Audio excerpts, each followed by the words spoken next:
Hello, welcome back to our channel. For today's video is how to edit Snapchat emojis.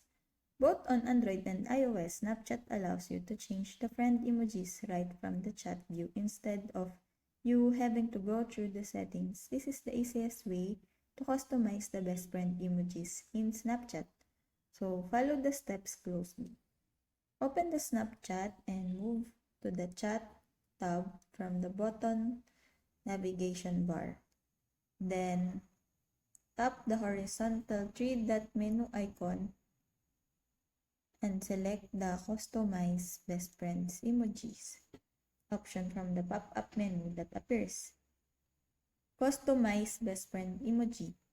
Next, you will be greeted with your present emojis for each category.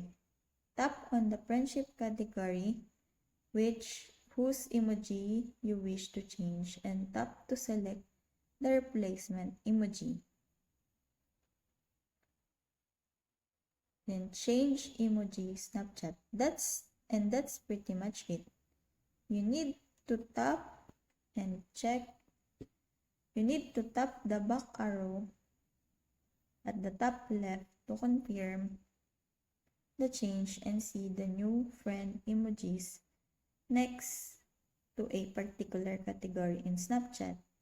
For instance, I have changed the BFF emoji from heart to smiling face emoji.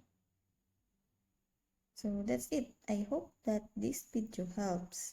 If you have any questions or comments, kindly put it in the comment section below.